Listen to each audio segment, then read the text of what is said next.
നിങ്ങളെ പ്രൊഡക്റ്റ് എന്താ ഇങ്ങനെ, നിങ്ങളെ ഫുഡ് കംപ്ലൈൻ്റ് ആണല്ലോ, ഇതെന്താ ഇങ്ങനെയൊക്കെ, ഇങ്ങനെ പലജാതി കംപ്ലൈൻറ്റുകൾ നമ്മൾ ബിസിനസ്സുകാർ ഡെയിലി കേൾക്കുന്നുണ്ട് അല്ലേ. ഇതിനോട് നമ്മളെ സ്റ്റാഫ് എങ്ങനെയാണ് റിയാക്ട് ചെയ്യൽ?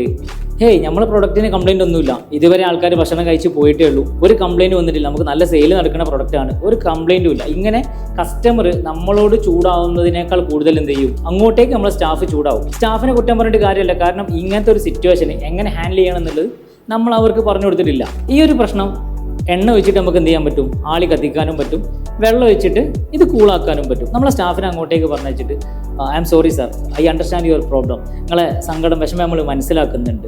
ഇങ്ങനെ പറഞ്ഞുകൊണ്ട് അവരെ ഫീലിങ്ങിൽ നിന്നിട്ട് നമുക്ക് എന്ത് ചെയ്യാം, ഈ ഒരു പ്രശ്നം സോൾവ് ചെയ്യാൻ പറ്റും. ഇപ്പോൾ നമ്മളെ കഫേ എടുക്കാം, അവിടെ ഉപ്പ് കൂടി അല്ലെങ്കിൽ മധുരം കുറഞ്ഞ് ഫുഡ് തണുത്തുപോയി, ഇങ്ങനത്തെ കംപ്ലൈൻ്റ് ഒക്കെ ധാരാളം വരും. അപ്പോൾ നമ്മൾ എന്താ ചെയ്യുക, നമ്മളെ സ്റ്റാഫിനെ പറഞ്ഞു വെച്ചിട്ട് അവരോട് എന്ത് ചെയ്യും, അവരെ ഫീലിങ്ങിൽ നിന്നുകൊണ്ട് അവരോട് സോറി പറഞ്ഞിട്ട് ഫുഡ് പെട്ടെന്ന് റീപ്ലേസ് ചെയ്ത് കൊടുക്കും, പുതിയ ഫുഡ് അവർക്ക് കൊടുക്കും. ഇവിടെ സംഭവിക്കുന്നത് ഈ ഒരു കസ്റ്റമറെ പ്രശ്നം അവിടെ സോൾവ് ആയി എന്നുള്ളത് മാത്രമല്ല, അവർ നമ്മളെ സ്ഥിരം കസ്റ്റമേഴ്സ് കൂടി ആവുകയാണ്.